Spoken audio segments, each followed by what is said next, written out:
Good morning students. कल अपने lecture चल रहा था जो सर्टिफाइड और फाउंडेशन सीड प्रोडक्शन है सीरियल्स में, तो उसके बारे में कल अपने बार्ले और व्हीट के बारे में पढ़ा था। आज अपने नेक्स्ट क्रॉप लेंगे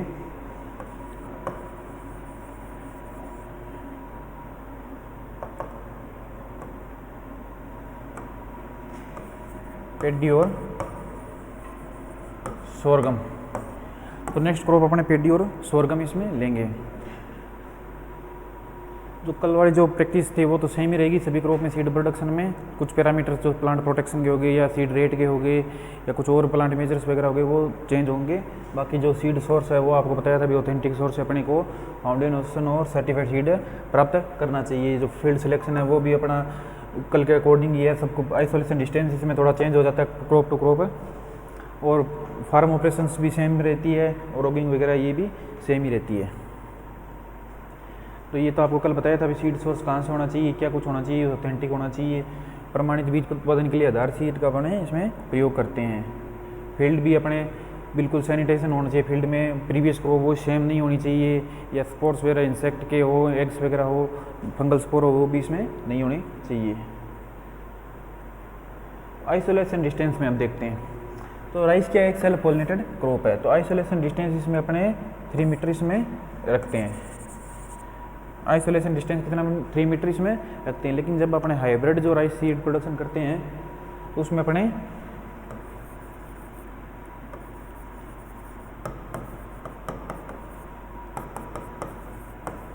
100 मीटर इसमें रखते हैं।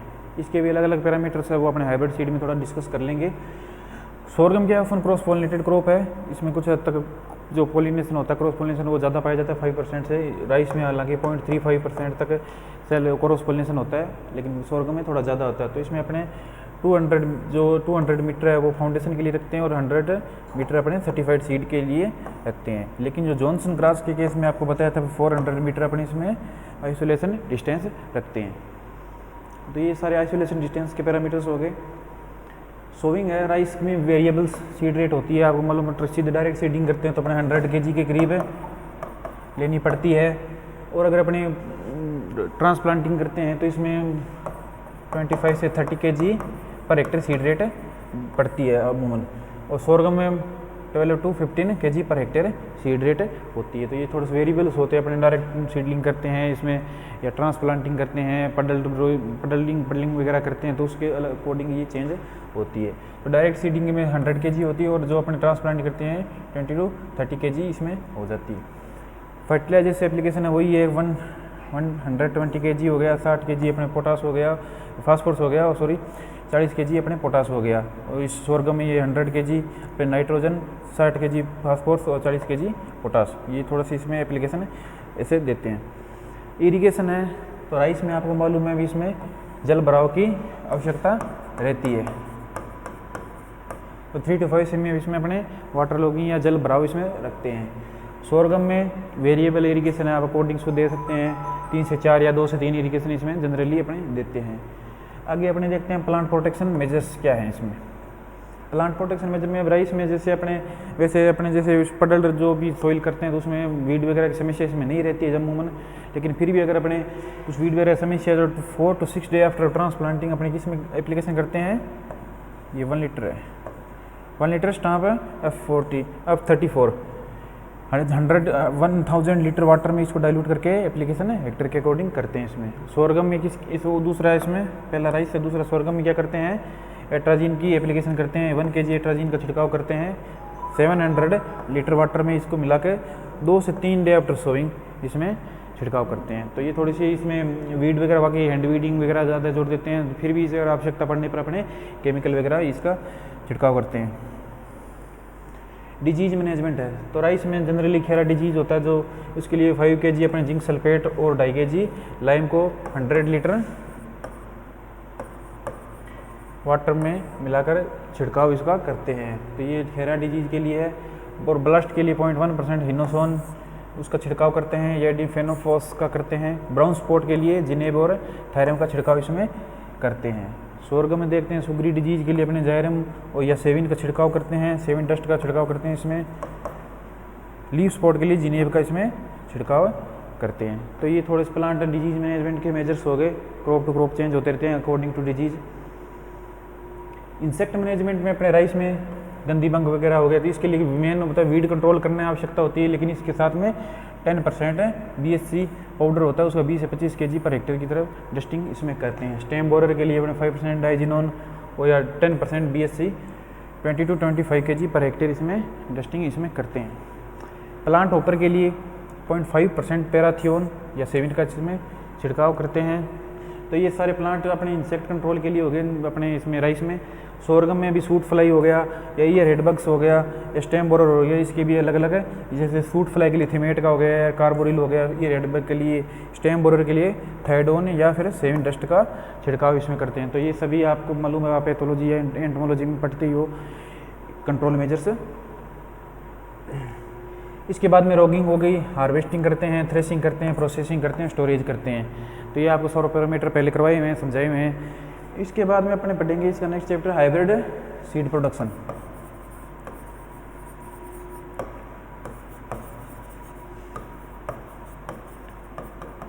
हाइब्रिड सीड प्रोडक्शन पहले अपने राइस को लेंगे। हाइब्रिड सीड प्रोडक्शन बहुत ज़्यादा आपको मालूम है, आज के टाइम में सबसे ज़्यादा खपत हाइब्रिड सीड की है। तो राइस के अंदर जनरली अपने आपको बताया हुआ क्लास में 3 लाइन सिस्टम या फिर 2 लाइन सिस्टम जनरली इसमें यूज़ किया जाता है। 3 लाइन सिस्टम और 2 लाइन सिस्टम इसमें जनरली अपने यूज़ करते हैं। 3 लाइन में आपको बताया था A लाइन, B लाइन और R लाइन, और इसके अंदर A लाइन और अपने B लाइन जनरली लेते हैं। तो हाइब्रिड राइस के लिए आपको सीड प्रोडक्शन के आपको A लाइन क्या होती है, A लाइन क्या होती है, मेल स्टरलाइन लाइन होती है।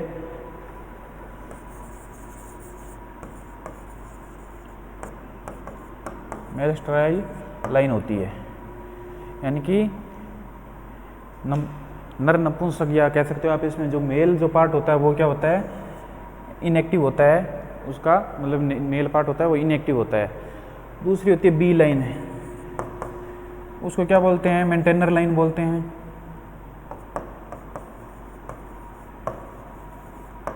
ये बिल्कुल एक आइसोजेनिक लाइन है, मतलब बिल्कुल सेम है, लेकिन इसमें क्या होता है, ये फर्टाइल लाइन होती है, मेल फर्टाइल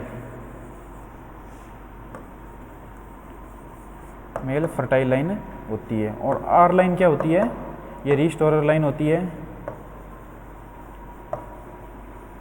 और फर्टाइल लाइन होती है। इसकी फर्टिलिटी रिस्टोर जो साइटोप्लाज्मिक जेनेटिक मेल स्टेरिलिटी जो 3 टाइप्स की होती है male sterility.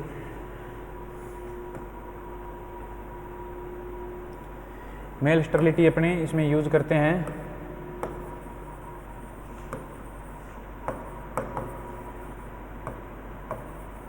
Male sterility system 3 types की होती है, genetic male sterility, cytoplasmic male sterility और cytoplasmic genetic male sterility. Genetic male sterility इसमें भी अपने अलग अलग टाइप्स के होते हैं। इसमें जिसमें environment sensitive genetic male sterility होती है, environment sensitive genetic male sterility हो गई, या अपने chemically induce male sterility, transgenic male sterility हो गई। ट्रांसजेनिक में बार स्टार बार ने सिस्टम जो अपने ब्रेसिका में यूज़ करते हैं, तो ये चीज़ का अपने कोर्स में कोई महत्व नहीं है।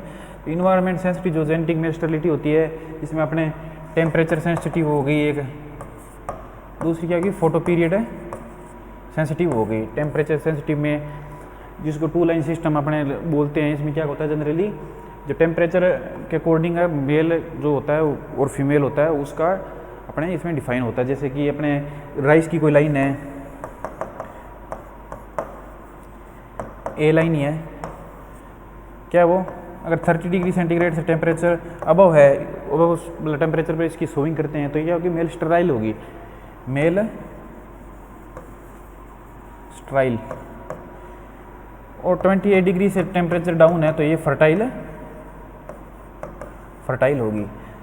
तो इसमें क्या होगा, अपने को जनरली इसमें B लाइन की आवश्यकता नहीं होती है। A लाइन को मेंटेन करने के लिए B लाइन की आवश्यकता नहीं होती है। अगर अपने को सीड प्रोडक्शन करना है तो जिसमें भी अपने जैसे इसमें मेल स्टरलाइन 30 डिग्री अगर टेम्परेचर से अबव अपन इसकी सोविंग करेंगे और इसके साथ में दूसरी कोई भी अपने लाइन यूज़ करेंगे, जो भी अपने क्रॉस के लिए कोई भी लाइन होगी, जैसे कोई वैरायटी होगी, तो अपने हाइब्रिड सीड इसका उत्पादन अपने को हाइब्रिड सीड मिलेगा। अगर अपनी ए लाइन को ये मेंटेन करना है, इसके सीड प्राप्त करना है, तो इसको क्या करेंगे, फर्टाइल जो 28 डिग्री टेम्परेचर है उसे डाउन टेम्परेचर में अगर सोइंग करेंगे तो अपने इसको फर्टाइल सीड प्राप्त होंगे। तो ये टेम्परेचर इसी प्रकार फोटो पीरियड होता है डे लेंथ के अकॉर्डिंग। जो बड़ा डे लेंथ होता है तो उसमें क्या होगी, स्ट्राइल होगी, और शॉर्ट डे लेंथ होगा तो फर्टाइल हो जाती है। तो डे लेंथ के अकॉर्डिंग भी अपने इसमें यूज़ करते हैं। साइटोप्लाज्मिक में स्टेबिलिटी होती है, ये साइटोप्लाज्म के अकॉर्डिंग होता है। ये तो जो जिसमें अपने सीड का कुछ वाणिज्यिक महत्व नहीं होता है, जो अपने वेजिटेटिव क्रॉप्स वगैरह होती है, फॉरेज क्रॉप वगैरह हो गई, या फिर अपने ये जो फ्रूट क्रॉप वगैरह होगी, इनमें इसका महत्व है। और जो साइटोप्लाज्मिक जेनेटिक मेल स्टेबिलिटी होती है, इसके अंदर आर लाइन का इस्तेमाल होता है, रीस्टोरर लाइन 3 लाइन सिस्टम होता है। इसके इस्तेमाल जो जनरली अपने मेज के अंदर, ये राइस के अंदर साइटोप्लाज्मिक जेनेटिक मेल स्टेबिलिटी और ये जो temperature sensitive photoperiod sensitive genetic male stability है, इनका बहुतायत से प्रयोग इसमें करते हैं। तो इसके बारे में अपने देखते हैं। अपने डायरेक्ट अपने जो फाउंडेशन सीड होता है, तो उसके लिए जो फाउंडेशन सीड में है, इसमें 200 मीटर आइसोलेशन डिस्टेंस रखते हैं फाउंडेशन सीड के लिए। इसमें अपने ए लाइन, बी लाइन और आर लाइन प्रोड्यूस है इसमें करते हैं।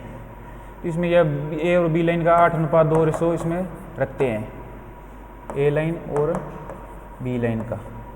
तो ये इसमें रेशो प्लांटिंग रेशो होता है। प्लांटिंग रेशो का मतलब है अभी 8 लाइन क्या हो गई, ये हो गई अपने फीमेल लाइन्स, और इसके 2 अपने क्या हो गई, ये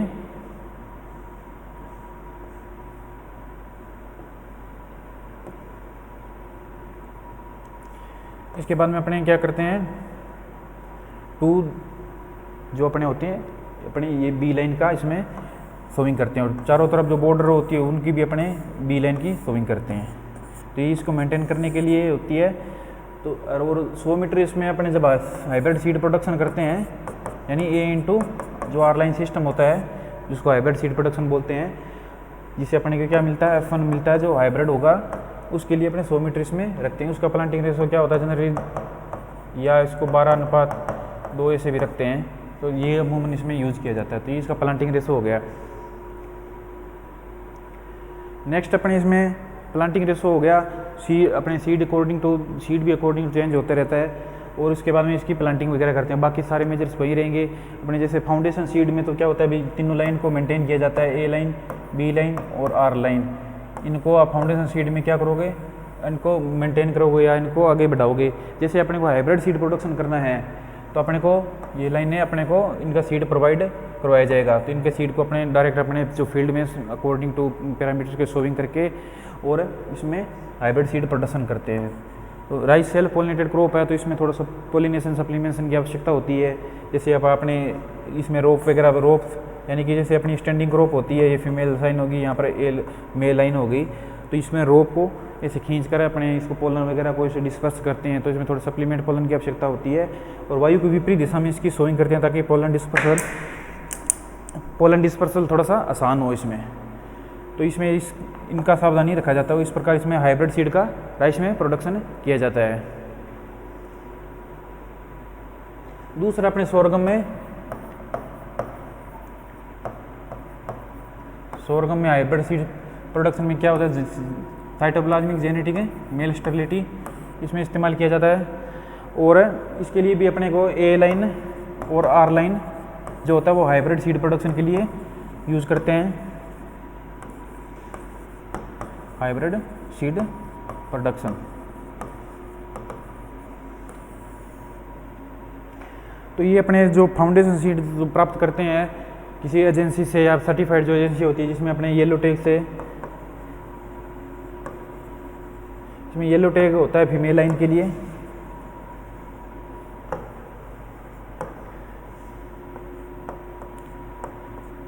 येलो टैग फीमेल लाइन के लिए होता है इसमें।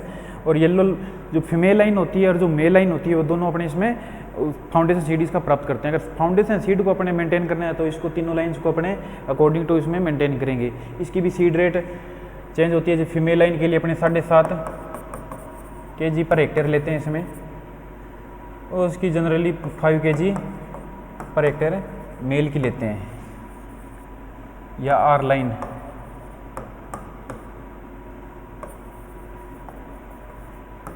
या ए लाइन।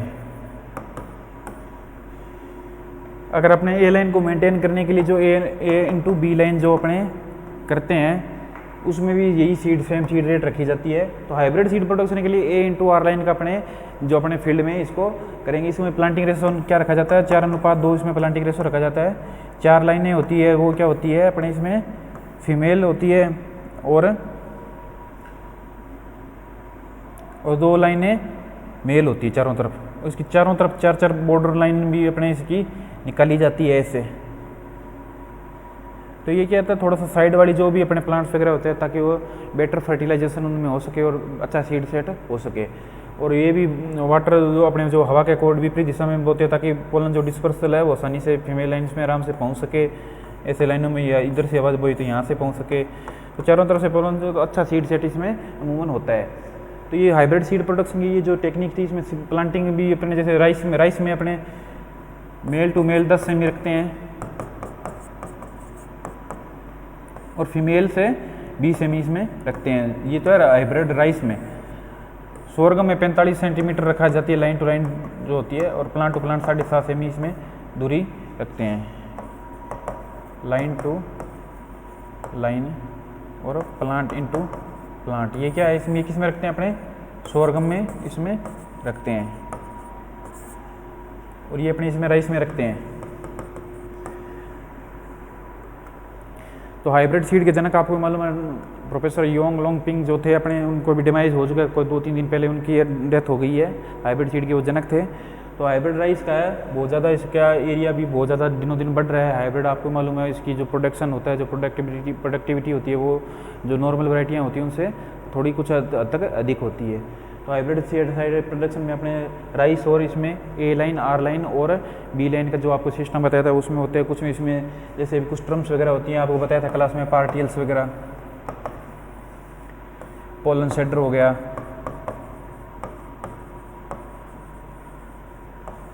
ये क्या होता है पार्टियल्स, क्या होता है कई बार क्या होता है ए लाइन है पर कुछ पार्शियली फर्टाइल उसमें हो जाती है। जनरली अपनी ए लाइन क्या होती है, मेल स्टरलाइल होती है, मतलब उसमें नर भाग क्या होता है वो अक्रियाशील होता है या इनएक्टिव होता है। तो जो उसका कुछ पार्ट कई बार क्या होता है इसमें ए लाइनें क्या होती है एक्टिव हो जाती है, तो उनको क्या बोलते हैं पार्टियल्स बोलते हैं। पोलन शेडर क्या होते हैं, कई बार क्या ए लाइन के अंदर बी लाइन की जो प्रेजेंस होती है, प्रेजेंस ऑफ बी लाइन, यानी कि बी लाइन जो उपस्थित होती है ए लाइन के अंदर वो क्या कहलाते हैं पोलन शेडर वगैरह काम करते हैं। तो इनको भी इसमें थोड़ा सा हटाना पड़ता है या उनको रिमूव किया जाता है। ये कुछ प्रिकॉशंस वगैरह रखे जाते हैं, रोगिंग वगैरह की जाती है, या अपने जो इंस्पेक्शन किया जाता है वो भी अपने बिफोर फ्लावरिंग करते हैं। इसमें एक तो सोइंग की टाइम भी करते हैं ताकि उसमें देखा जाता है फील्ड वगैरह का, फ्लावरिंग की टाइम भी दो या 3 या जनरली 1 या 2 रखते हैं इसमें अपने इंस्पेक्शन। उसमें भी अपने प्लांटिंग रेशो वगैरह का उसमें देखा जाता है कितना मेंटेन रखा है या नहीं रखा, सीड रेट का अकॉर्डिंग है या नहीं है। और उसके बाद में मेच्योरिटी के टाइम में और इसके बाद में जो अपने प्रोसेसिंग के टाइम भी इसमें इंस्पेक्शन वगैरह करते हैं। तो ये था अपने जो सीड प्रोडक्शन टेक्निक थी राइस में और सोरगम में थी। अगले लेक्चर में अपने पर्ल मिलेट है उसकी जो सीड टेक्निक है और मक्का है उसकी अपने पढ़ेंगे। उसमें भी जनरली हाइब्रिड सीड प्रोडक्शन में यही सेम सिस्टम है, CGMS लाइन वाला सिस्टम, जिसमें ए लाइन, आर लाइन और बी लाइन का इस्तेमाल इसमें किया जाता है। Thank you.